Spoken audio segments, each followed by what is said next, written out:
Eh, este es un programa analítico que hizo un compañero.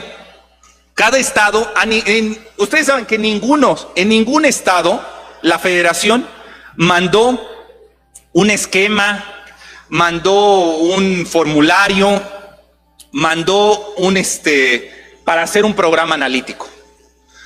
Eso ya fue un trabajo que se hicieron en los consejos técnicos escolares, en las aulas y en los estados. Bueno, pues aquí este es un programa analítico que hizo un compañero en el Estado de México. Tal vez algunos se sientan identificados. Vamos a hablar de él un poquito.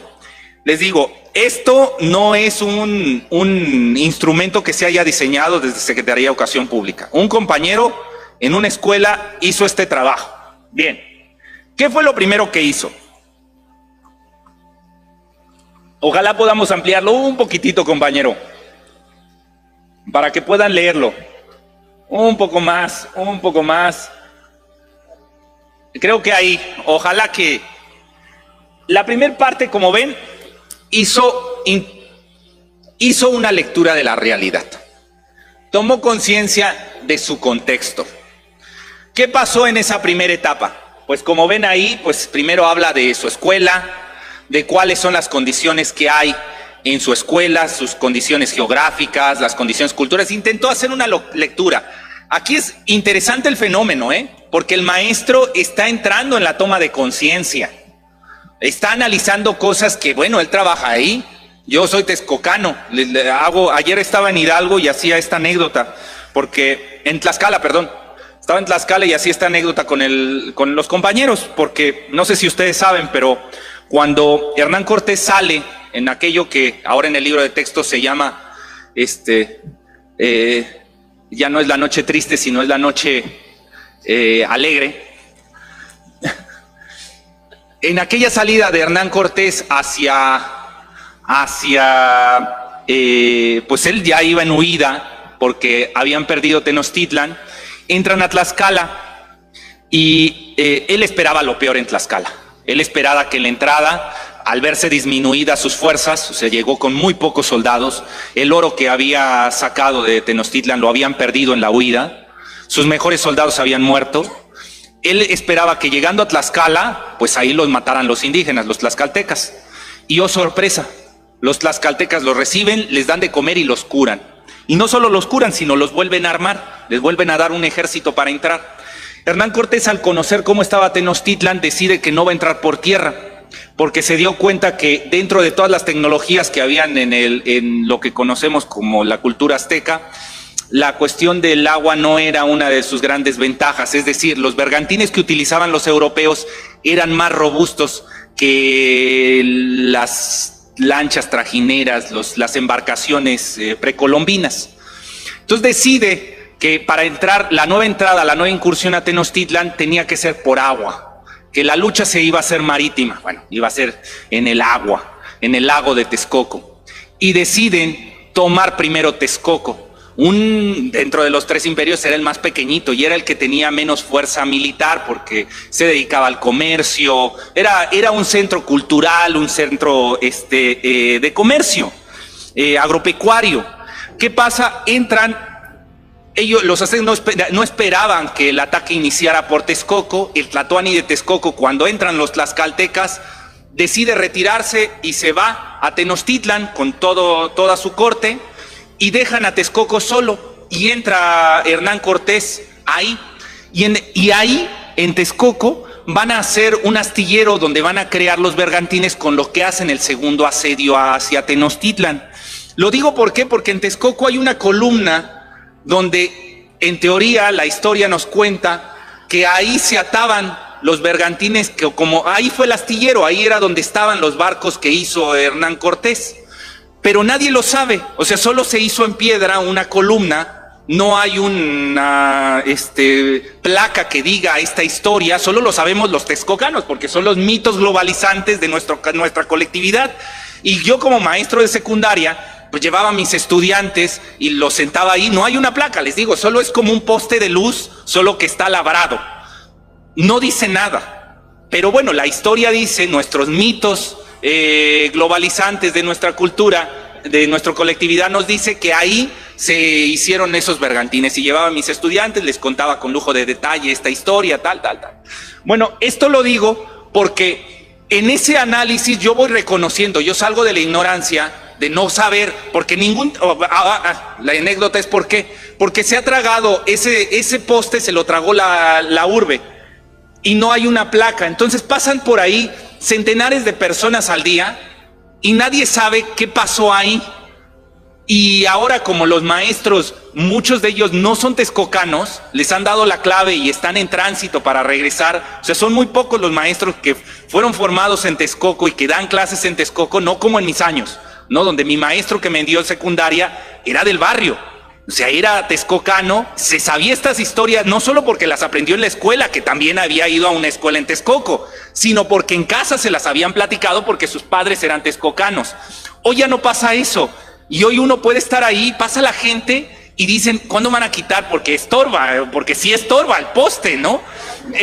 Sí, ahora estorba. Y la gente no entiende lo que pasó ahí y qué implicaciones tiene. Bueno, pues eso es estar en una situación de ignorar la cultura de la región a transitar a un reconocimiento cultural. Aquí es lo que pasó con el compañero. Él inicia con el análisis de las condiciones del aula y poco a poco va reconociendo qué pasa en su escuela, cómo está, cuántos metros tiene, cómo están las condiciones del baño, cómo están las condiciones de la comunidad, si hay calles, con qué colinda, con qué no colindan. Inicia así, en esa lectura de la realidad. Avanzamos para que veamos qué más. Vamos a ir avanzando rápido, compañero. Ahí, ven, aquí está analizando las calificaciones de sus grupos, los promedios, va avanzando. Va haciendo sus evaluaciones de primero, segundo, va hablando con los demás maestros de las diferentes asignaturas, va avanzando. Va viendo los aprendizajes que él en la lectura de la realidad de su escuela cree que se han consolidado y aquellos que no se han logrado, va avanzando. Va viendo lo que él llama rezago. O sea, les digo, esto es completamente de él. O sea, él fue la manera que hizo para sistematizar esa lectura de la realidad. No estoy tratando de decir que lo copien, No, estamos reflexionando sobre el proceso de cómo el maestro pasó de una didáctica centrada en desarrollar un programa de estudios basado en el dominio de contenidos a un análisis sobre un maestro que está reflexionando primero, porque recordamos, son 3 etapas: reflexión, acción, transformación. Esta es la primera etapa, está reflexionando. Y entonces la reflexión lo llevó primero a lo geográfico, ya después está entrando a lo educativo. Vamos avanzando. Lo vio por asignaturas, vio ahí las calificaciones. Vamos avanzando, avancemos. Dice las fortalezas de los alumnos y docentes, empezó a hablar de su comunidad. Vamos avanzando. Aquí se acerca la currícula, al plan de estudios, empieza a analizar, sigue haciendo lectura de la realidad. Dice, bueno, y ahora si no está por asignaturas, ¿cómo son los campos formativos y qué se espera en cada campo formativo? Está leyendo los documentos, está reflexionando sobre la currícula. Vamos avanzando, va evaluando los ejes articuladores, el perfil de egreso, va viendo sobre las metodologías dependiendo los campos formativos y las posibles evaluaciones formativas que se dieran. Sigue la reflexión, avancemos. Aquí vamos a parar ahí está perfecto, porque ahí va a dar un cambio en la reflexión. Ahí se va a acercar a la cuestión ya social. Y él la va a analizar en 3 momentos. Muy interesante, le digo, el trabajo del maestro. Muy interesante, porque va a partir de lo local y va transitando a lo nacional para llegar a lo global. Y él dice que en este análisis de la lectura de la realidad, entendamos, compañeros, estamos hablando de su cultura, de los mitos globalizantes de su colectividad. Él está hablando desde su estar en el mundo, desde su aquí. con sus privilegios y sus injusticias, con sus estereotipos. Desde ahí él ve las cosas. Pongo un ejemplo más tangible. Yo desde mis privilegios, por ser hombre, por hablar español, por ser heterosexual, por todos estos privilegios, yo veo el mundo de determinada manera. Pero eso no quiere decir que esa sea la única manera de ver el mundo. Hay otras. Uno dirá, bueno, ¿cuál es la mejor manera de ver el mundo? Pues debe de ser de los exitosos. Es decir, si tienes más dinero, si tienes más privilegios, entonces tu lectura del mundo será más certera que la mía. No, compañeros. No, porque recuerden, no estamos situados en el multiculturalismo. No es reconocer que hay muchas culturas y desde el folclore decir, pues mira qué curioso ve el mundo los de Jalapa, mira qué curioso ve el mundo los que vienen de la comunidad de las zonas rurales, qué curioso. No es solamente el reconocimiento del diverso, sino es un trabajo intercultural. Entonces, ¿qué implica eso? Que se pueda generar las condiciones para que la manera en como yo veo el mundo no coarte la manera en como el otro ve el mundo, sino que ambos construyan, ambos pongan de su parte. Vamos a ir con calma, ahorita veremos el ejercicio. Ya casi llego a ellos. Bajemos, tan solo quiero leer algunas de las problemáticas, porque les digo, estas problemáticas están fijadas desde la cultura del compañero que redactó, que diseñó este programa analítico. ¿Qué ve de esas problemáticas? Regresamos a la de colores, tan solo para leerlas un poco. Eso. Voy a leer algunas. Dice él, en las que, para que vean los titulares, regresamos un poquito, una cosita de nada, ahí, tan solo para que vean. Dice, en el ámbito escolar, él ve problemáticas, dificultades para leer y comprender textos, dificultades para crear textos y emplearlos como una forma de comunicarse, violencia de género, acoso escolar, dificultades para convivir y resolver conflictos, dificultades para resolver problemas del contexto a partir de aprendizajes escolares adquiridos, desde lo escolar. Después, ahí nos quedamos, compañero. Regresemos ahí. Subimos un poquito, eso. Desde lo local y nacional, él ve pérdida de identidad, educación para la paz y los derechos humanos, inclusión, convivencia pacífica, democracia, adicciones, alcohol, tabaco, drogas, violencia, narcotráfico, corrupción. Y desde lo internacional él ve desabasto de agua, guerras, cambio climático, COVID, migración. ¿Vieron los colores? También, esto en algunos estados lo podrían decir, pues está haciendo una jerarquización, está haciendo un semáforo, está haciendo una selección de cuáles son los problemas que ve más apremiantes y cuáles no. Bien, aquí se va a acabar la dinámica. Bueno, ahorita el compañero va a ir avanzando poquito a poquito para que vean, él lo sigue desarrollando. A ver, vamos a ver, avanzamos, compañero. Solo una para que vean cómo lo desarrolla ya en particular. Más. Sin miedo, compañero, avance. Yo le voy a decir, va a estar en letras altas, con más grandes. Ahí. Aquí ya él, después de analizar esas problemáticas, hacer ese semáforo, desarrolló cada una de ellas. Ya las vinculó al programa sintético y vio estas problemáticas con qué contenidos tocan. Y después lo vinculó con el libro de texto y vio sobre estos contenidos y estos PDAs cuáles proyectos están planteados en el libro de texto. Y aquí ya aparece. Entonces dice la problemática, dice: el rezago de los aprendizajes es un serio y generalizado problema en nuestro sistema educativo, y ese se ha acentuado a partir de la pandemia. Este rezago en el aprendizaje presenta dos dimensiones, la escolar y la extraescolar, el cual se da principalmente en la lectura, 9.3, y en matemáticas, 23%, siendo un factor que limita el logro de los PDAs. Bueno, dice, el proyecto se va a llamar Enganchándote con la Escuela. ¿Dónde está el proyecto? Pues está en los libros de texto.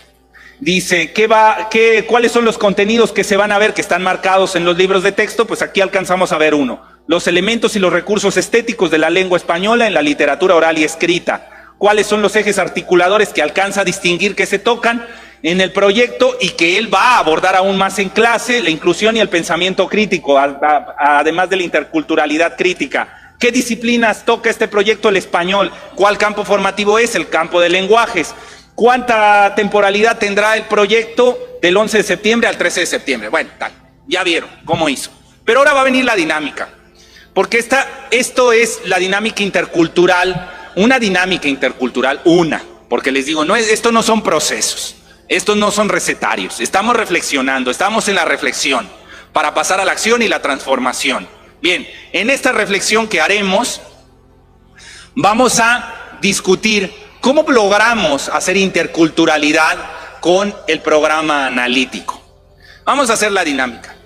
Imaginemos, compañeros, que todos somos profesores frente a grupo, que no somos autoridades. Ajá. Y que estamos en el Consejo Técnico Escolar.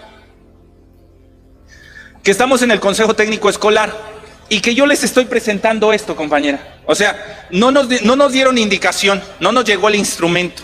Ajá. Sino que teníamos que hacer un programa analítico y llegamos al Consejo Técnico Escolar y yo les digo, compañeros, pues yo hice esto. Ahí está. Además es un texto, no me dejan mentir, creo que son 50 hojas. No. Imaginemos, estoy con la compañera Maritza. La pregunta va a ser, compañera, ¿usted qué opina de mi programa analítico? Pues está muy bonito. Ese es... Muy bien, esa era la respuesta que buscaba. Esto Freire lo analiza a detalle. Por cierto, este es un chisme que les tengo para hoy. Casi no venía hoy a Veracruz, porque hoy es el último día para hacer adquisiciones. El sexenio se acaba y la elección ya es en 10 días. Entonces, hoy es el último día que el gobierno federal tiene para comprometer el recurso para todos los programas, para todos. Ya el día de mañana, es decir, el lunes, todo el dinero que no se aplicó, que no se comprometió, se lo lleva a Hacienda. Y dice ya, se cierra el ejercicio fiscal. Lo digo porque hoy, de las 3 a las 6, 7 de la noche, vamos a estar discutiendo sobre el programa de materiales educativos, el de bibliotecas. Y si logramos ganarlo, van a ser 240 colecciones de libros. 240,000 colecciones. Pero no, todavía no aplaudan. Ahorita van a ver, eso no es nada. O sea, sí. ¿Qué implica 240,000 colecciones? Que va a haber una colección para todas las escuelas públicas y privadas del país. Todos van a recibir un paquete, todas las escuelas. Un paquete de 18 libros. También supervisión, son 240,000. Alcanza para todos. Va a ser la primera vez en esta biblioteca centenaria, porque las anteriores no alcanzó. Y aquí saben de lo que hablo, porque ya pasó la biblioteca centenaria 1, la 2, la 3. En esta biblioteca centenaria 4, les digo, si lo logramos hoy, son 18 libros, 240,000 colecciones. Tocará una colección para cada escuela, supervisión, escuelas privadas y públicas. Todos, porque todos somos mexicanos. Pero ahora viene el aplauso, ojalá que les guste, o el abucheo. Esos 18 libros, ¿cuáles son? Porque esto sí no lo tiene ni Obama. ¿Alguien ha leído Pedagogía del Oprimido? ¿Quién la tiene en casa? Muy bien. ¿Saben que la obra de Paulo Freire son 18 títulos? Muy bien.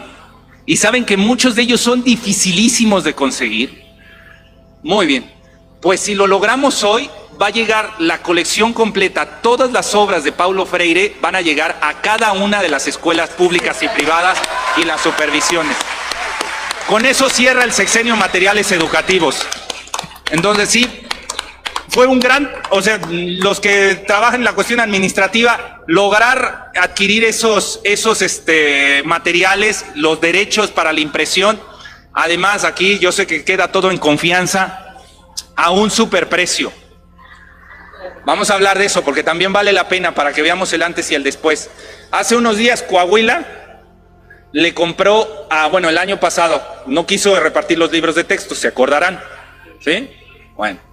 No quiso repartir los libros de texto y le compró los libros a SM, a Castillo, a Trillas y Santillana, los libros anteriores, los libros viejos, los que ya no iban a funcionar porque estaban sobre el programa anterior, o sea, lo que tenían en stock muerto, se los compró a casi 100 pesos el libro. Eso costó, y él estaba contentísimo porque decía que le habían dado un superprecio. Bueno, pues la obra completa de Freire va a costar al gobierno federal en promedio unos 13 pesos la unidad. Entonces no solamente vamos a tener a Freire, sino lo vamos a tener en un buen precio. ¿Por qué es importante? Porque eso implica hacer eficiente el gasto público. No se trata de tener bonitas tabletas, o sea, está bien, pero que sea justo, que sea democrático, que no sea un cargo al erario. ¿Por qué? Porque entre mejor se haga el ejercicio fiscal, para más va a alcanzar. Dirán, ¿cuánto dinero se van a gastar para que cada escuela tal? Solo el presupuesto de materiales educativos. No se necesitó ampliar presupuesto ni quitarle a otras unidades, no, solamente haciendo bien cuentas. Entonces, hoy se pelea eso, de 3 a 7 de la noche es el comité, y no iba a venir por estar en el comité, pero les dije, sí me da tiempo, voy, doy la charla, me regreso corriendo y llego para pelear. Además, no, el comité no solo es para materiales, es para todas las unidades, y pedí que me pasaran a las últimas. Entonces se debatirá como a las 6 de la tarde. Llego. Bueno, vamos a hacer... regreso al ejercicio. Paulo Freire decía, cuando se le da voz a un oprimido, uno esperaría que tuviera libertad, pero no siempre pasa. Porque el oprimido vive en un sistema de opresión y tiene miedo. Entonces, cuando habla un oprimido, lo que hace es imitar las voces del opresor. Tiene miedo que lo vayan a castigar, y entonces le dice, bueno, ahora nunca había hablado el estudiante, nunca se le había preguntado, o en este caso nunca le había dicho a la maestra, a la compañera, pues qué opina de mi trabajo, porque este es mi trabajo, es mi plan de estudios. Bueno, compañera, ¿qué piensa de esto? Pues ¿qué me va a decir ella? Pues está bien. ¿Por qué? Porque tengo miedo. Si yo le digo lo que opino de eso, tal vez usted me va a castigar, tal vez me va a violentar. Entonces, si lo ponemos a discusión aquí y les digo a mano alzada, ¿les parece bien ese programa analítico? Y peor, si están nuestras autoridades educativas, pues todos vamos a levantar la mano. ¿Por qué? Porque seguimos viviendo en un sistema de opresión. ¿Cómo cambiamos ese sistema para que haya la confianza y que todos podamos trabajar intercultural, que no solo a reconocer la cultura de él y decir, pues está muy bien tus mitos globalizantes y te doy palomita, para que tú cuando me toque enseñarte los míos también me des palomita? ¿Cómo logramos trabajarlo? Ahora piensen, imaginen el ejercicio. Ya el comité, el Consejo Técnico Escolar ya dijo que está bien. Ahora voy a hacer mi asamblea con los estudiantes y con los tutores, donde les voy a enseñar cuál es el plan, el programa analítico que acabo de diseñar para su aprobación, para que hagamos comunidad. Y estoy yo como maestro y tengo ahí a los tutores y a los estudiantes y les digo, miren, esto es lo que vamos a ver en el ciclo escolar, ¿les parece? ¿Qué va a decir los estudiantes? Pues sí. Los tutores, pues sí. Entonces, ¿qué pasó en esa asamblea? ¿Se llegaron a acuerdos? No, no se llegaron a acuerdos, solo se simuló. ¿Qué pasó en ese Consejo Técnico Escolar? ¿Llegamos a trabajar en comunidad? No, solo se simuló. Entonces vamos a hacer un ejercicio para que ustedes piensen en el programa analítico, en esto que acabamos de ver. Yo no voy a leer el programa analítico, pero quiero que vean en mis palabras, en lo que voy a contar, en estos mitos, en estas leyendas que voy a contarles, en estas historias de vida, quiero que vean eso, porque surgió de ahí. Y después vamos a reflexionar en este pequeñito taller con ellos. ¿Bien? Bueno, compañeros, nos vamos a la presentación. Y me sigue con la presentación. Yo lo leo. Va a estar, inicia eso, cambia a la página 22. Empiezo a leer.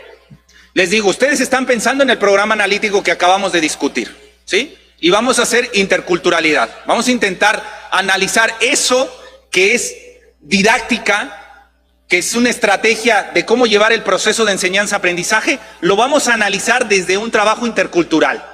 Ya no exclusivamente desde una estrategia didáctica, sino ya entendido desde la cultura, desde el reconocimiento del otro, del diverso. Bueno, empiezo a contar una historia. Escena 1. Ay, si esa grieta en la pared crece más, tal vez por ahí pueda escaparme. Ay, esas hormigas están haciendo un gran trabajo. Uy, ¿cuándo entenderá esa maestra que aunque se pare de cabeza, a nadie le importa estar aquí? Ay, no, viene para acá. Eso de trabajar por proyectos la volvió loca. Ahora todo es comunidad, según ella.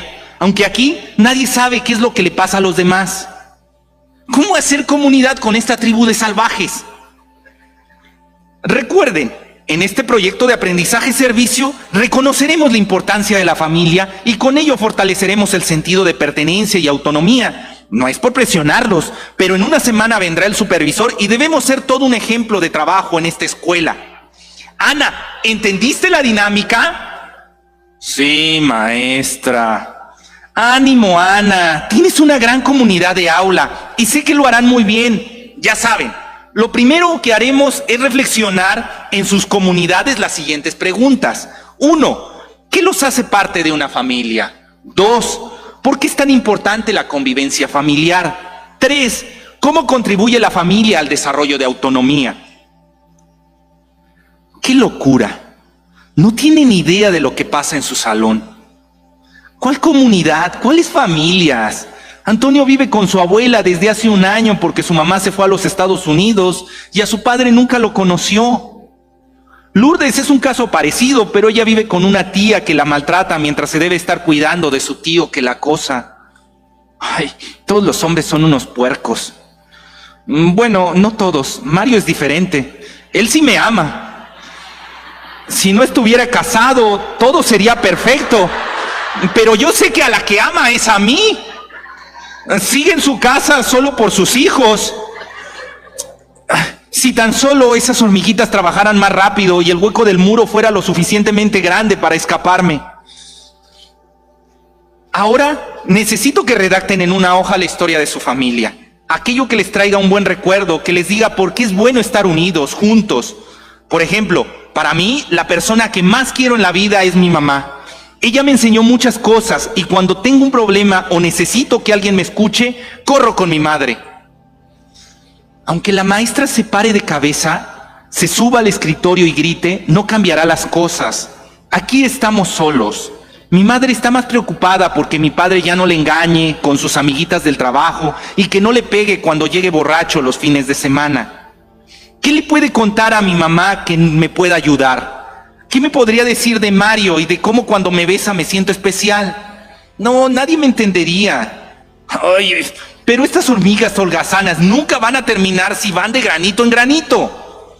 Ana, por favor, deja de picar la pared. De por sí esta escuela se está cayendo y tú maltratándola más. Buenos días, director. Buenos días, niños. Pueden sentarse. ¿Están contentos con los proyectos de la nueva escuela mexicana?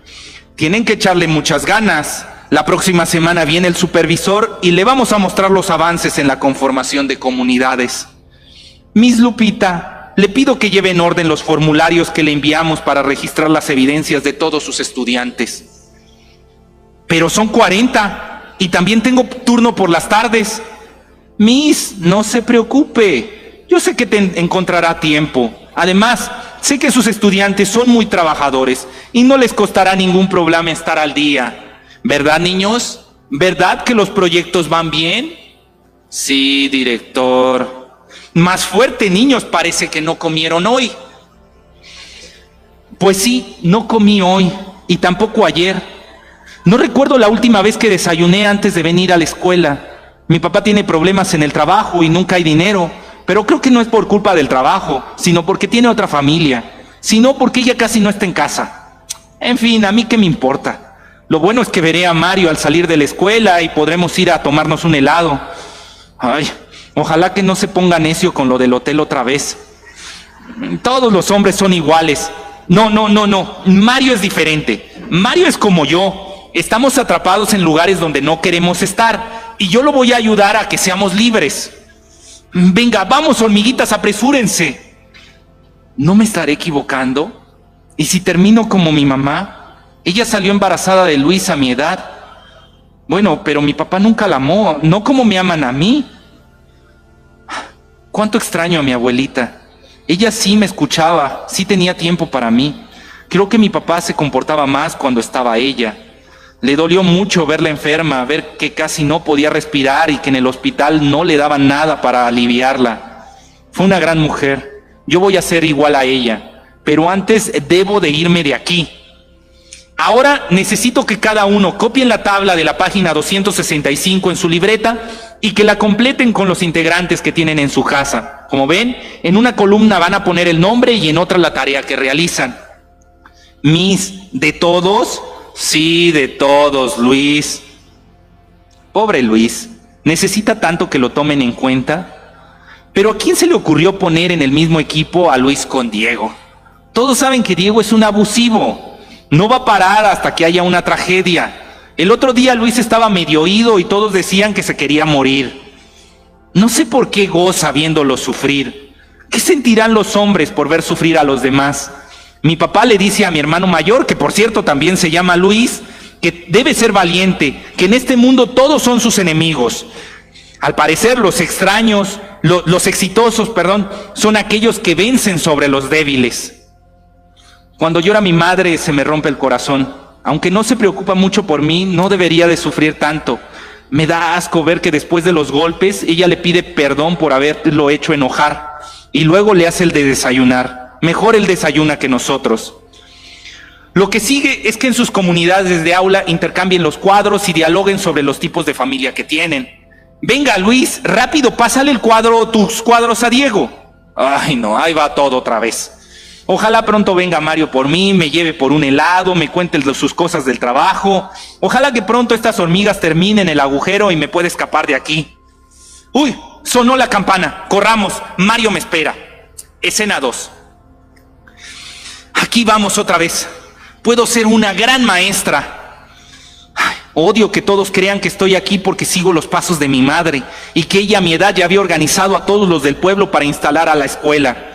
Según ellos fue casi una heroína cuando se enfrentó al municipio porque no quería donar el espacio. Ay, no, por favor, ahí viene el director. Me meteré antes al salón para que no me vea. Espero que se entretenga con Joaquín, que es su maestro preferido. Buenos días, buenos días, buenos días. Ay, ¿por qué siempre es tan difícil empezar la clase? No quiero gritar, pero nadie me hace caso. Bueno, solo Luis me hace caso, pero no sé qué tiene. Antes me miraba distinto, hoy parece que tiene miedo. Tendré que gritar, si no, nunca me van a hacer caso. Buenos días, sigamos con nuestro proyecto. Recuerden, en este proyecto de aprendizaje-servicio reconoceremos la importancia de la familia y con ello fortaleceremos el sentido de pertenencia y autonomía. No es por presionarlos, pero en una semana vendrá el supervisor y debemos ser todo un ejemplo de trabajo en la escuela. Ana, ¿entendiste la dinámica? Esta niña siempre picando el hoyo en la pared, con esa mirada perdida, contando hormigas. Las generaciones de hoy no han sufrido como nosotros. Todo se les ha dado fácil. No tuvieron que aguantar tantas necesidades. En mi casa éramos 10. Mi papá se fue de la casa cuando era niña y nunca más volvimos a saber de él. Mi madre nos crió con su salario de maestra rural y aún así se las arreglaba para ayudar a más niños. Por ejemplo, a la casa llegaron mis primos de Guerrero y los de Michoacán. Todos con hambre y con ganas de estudiar. Pero ahora, ¿de qué sufren si todo lo tienen? Tienen casas, sus padres les dan hasta celulares y aún así no quieren estudiar. En fin, a pesar de todo, los tengo que convencer. ¿Por qué nadie en la familia cree que soy maestra? Aseguran que heredé el puesto de mi madre o que mi madre me acomodó aquí y eso no fue así. Estudié mucho, me esforcé para lograr este puesto y se los voy a demostrar. Ahora necesito que redacten en una hoja la historia de su familia, aquello que les traiga un buen recuerdo, que les diga por qué es bueno estar unidos, juntos. Por ejemplo, para mí, la persona que más quiero en la vida es a mi mamá. Ella me enseñó muchas cosas y cuando tengo un problema o necesito que alguien me escuche, corro con mi madre. Ahora sí los cautivé. Utilicé la técnica que aprendí en el último curso que me pagué con aquel maestro colombiano tan famoso. Fueron los 3,000 pesos mejor invertidos. Él aseguraba que debo mostrarme firmes y expresar las cosas de manera vivencial. Ojalá mi madre me escuchara. Cada que le pregunto algo de la escuela me regaña y dice que así no van las cosas, que deberíamos defender la escuela como en sus años, que las casas de los estudiantes y que el normalismo rural. Creo que ya confunde todo porque cuenta no sé qué tanta cosa, que la FEXUM y los estudiantes que apoyaron la instalación de esta escuela. Al parecer en aquellas épocas la sociedad apoyaba mucho a la educación. Hoy los padres quisieran pegarnos cuando sus hijos salen mal en algún examen. Buenos días, director. Ay, llegó el que faltaba, el que tanto me odia. Tal vez debía aceptarle la salidita a esa fiesta y las cosas serían diferentes. Pero me cae tan gordo. Se siente muy importante porque usa traje. Si supieran, jugaba con mis hermanos juntando gusarapos en los charcos de los baldíos en la vecindad. Ay, pero siento su mirada cuando me ve la espalda. Cree que no me doy cuenta, pero es un degenerado. Todos los hombres son iguales. Está casado y le gusta andar coqueteando con cuanta maestra y alumna se deja. Por suerte ya se ve viejo y las alumnas ni lo pelan. Pero a las nuevas maestras no les queda de otra. Todos son iguales. Bueno, todos menos Enrique. No, también Enrique fue igual que todos. Me dijo que nos íbamos a casar, que esperáramos a tener una casa. Cuando le dieron el crédito, terminó conmigo para irse con aquella babosa de la normal. Todos son iguales y el director también es un... Miss, no se preocupe, yo sé que encontrará tiempo. Además, sé que sus estudiantes son muy trabajadores y no les costará ningún problema estar al día. ¿Verdad, niños? ¿Verdad que los proyectos van bien? Sí, director. Odio que me diga Miss. ¿No se supone que la nueva escuela mexicana rompe con los estereotipos? Si yo fuera la directora, me las pagaría todas. Me las pagarían todos. Lo que sigue es que en sus comunidades de aula intercambien los cuadros y dialoguen sobre los tipos de familia que tengan. Venga, Luis, rápido, pásale tu cuadro a Diego. Ay, ojalá que Diego le enseñe a Luis a amar a Dios en tierra de indios. Con ese tonito de, sí, Miss, no va a llegar lejos. Necesita ser todo un hombre. Necesita demostrar quién lleva las riendas de su hogar, de la vida. Bueno, niños, nos vemos mañana. No olviden hablar con sus tutores sobre los cuadros que deben llenar. Ana, ¿por qué tanta prisa? Como si fueras a recibir herencia, niña. Vamos a hacer el taller aquí. ¿Hay micrófono también abajo? ¿Hay micrófono abajo? No, lo vamos a tener que hacer aquí entre nosotros. Le voy a pasar el micro. Ya casi terminamos, compañero. Va al proceso intercultural. Voy con la subsecretaria para que escuchemos sus experiencias. Sí, director. Imaginemos que estamos en el diálogo, ¿no? Somos maestros y estamos en el comité, en el consejo técnico, en el CT. Estamos en el consejo técnico y en lugar de presentar el programa analítico, presento esta narrativa. O pongan la imaginación e imaginen que están en la asamblea con los estudiantes y con los tutores. Y le pregunto a la compañera, la historia que le conté, estas vivencias, ¿le parecen creíbles o son fantasiosas, son inverosímiles? Creíbles. Muy bien, compañera. ¿Usted ha vivido cosas parecidas? ¿Tendrá una historia parecida que nos pueda contar? Aquí no pasa eso. En esta escuela no.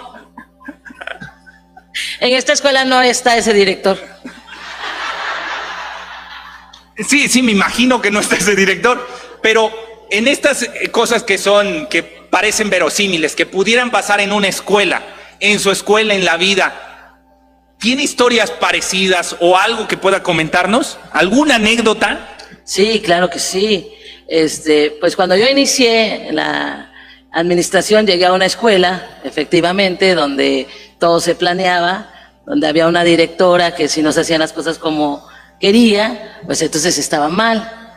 Entonces eso generó conflictos, generó que me enojara con la directora, no logramos un buen acuerdo y pues terminamos teniendo conflictos graves. Esto no permitió que tuviéramos un análisis de la realidad y pues trabajamos yo en mi aula y ella en su aula. Era una escuela tridocente y pues cada quien trabajaba mejor en su aula y era la manera más sana, porque no había una comunicación asertiva entre los directivos y pues los padres de familia tomaban la misma postura en la que tomaban los docentes y jamás se podía aterrizar un solo proyecto.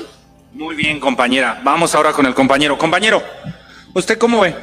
¿Vio verosímil la historia o cree que eso es fantasía, que usted nunca había escuchado cosas como lo que le pasó a Ana o a la compañera Lupita? Yo creo que sí se apega a la realidad, pasan en muchas escuelas, también pasó en la mía, ¿no? Donde la directora, pues, es la líder del grupo y se dice qué es lo que se tiene que hacer y cómo se tiene que hacer y cuándo se tiene que entregar, ¿no? No hay libertad a veces de poder expresar, dar su opinión, sino todo lo que dice ella, así se tiene que hacer.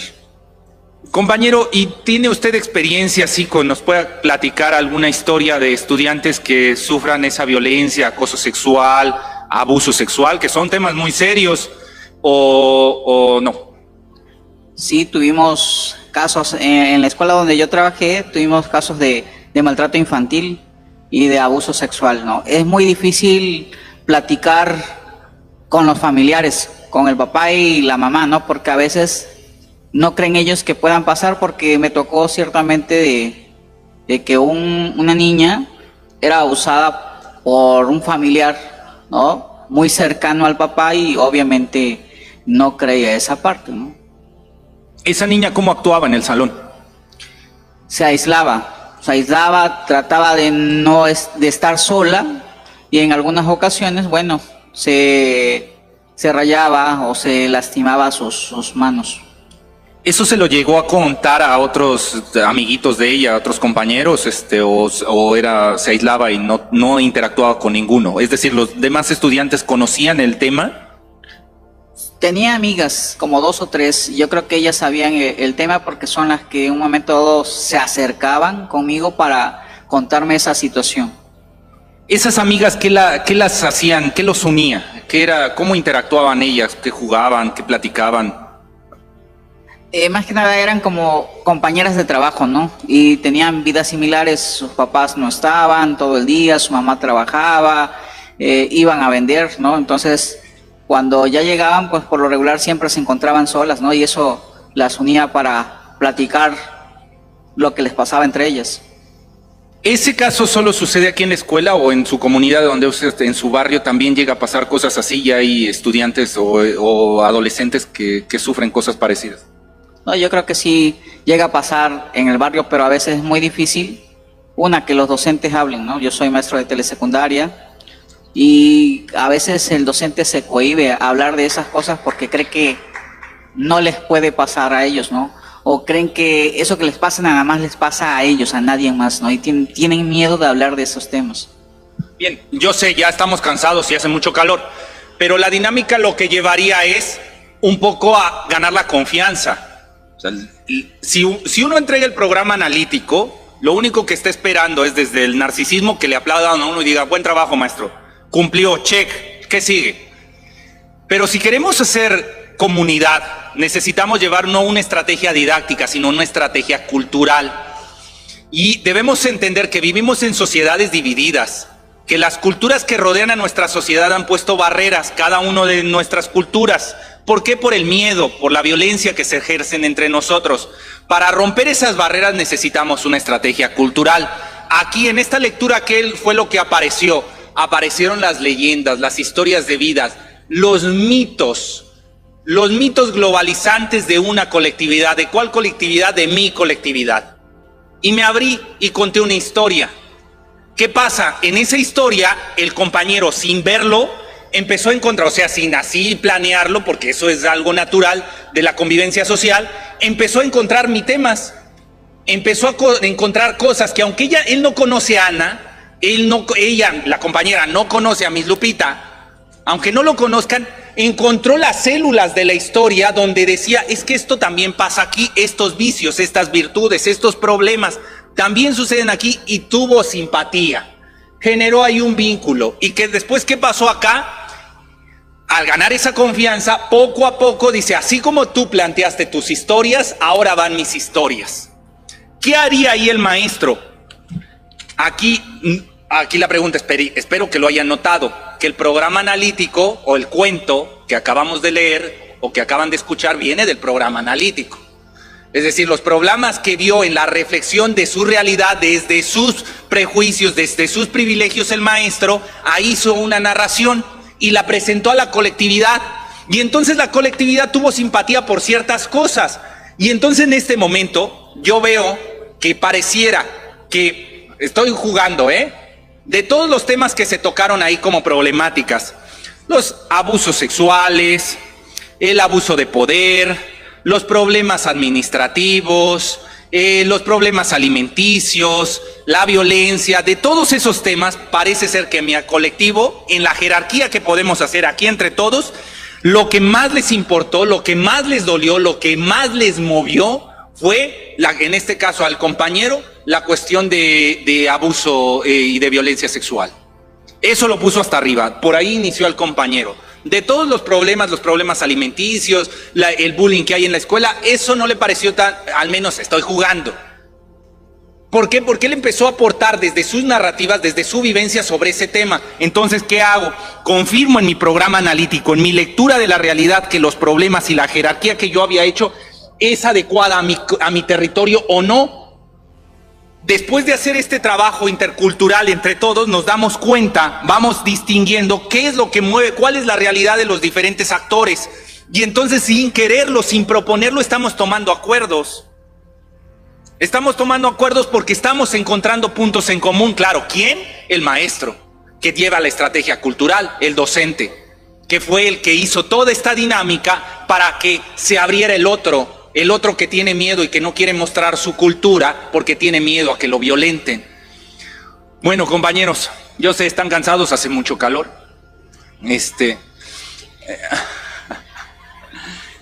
gustaría escucharlos, tal vez tengan alguna duda. Sé que es un tema complicado. Yo lo que quise hacer aquí es una pequeña dinámica para que entendamos que el hacer el programa analítico no es un proceso cerrado, no es un recetario, sino implica una estrategia cultural, implica el reconocimiento de la diversidad, implica generar una comunidad donde se tenga la libertad para expresarse y se tomen acuerdos desde el reconocimiento de lo diverso. Para lograr algo, como dicen los teóricos, lograr una demodiversidad, una democracia que también es diversa, que acepta al diverso, que no excluye. Entonces, ojalá no es un recetario lo que les acabo de compartir, solo es una experiencia que se ha desarrollado en el Estado de México y ojalá que las experiencias del Estado de México les puedan servir de algo. Muchas gracias por haber estado aquí, les agradezco por su tiempo. Que se escuchen los aplausos. Y bueno, vamos a continuar con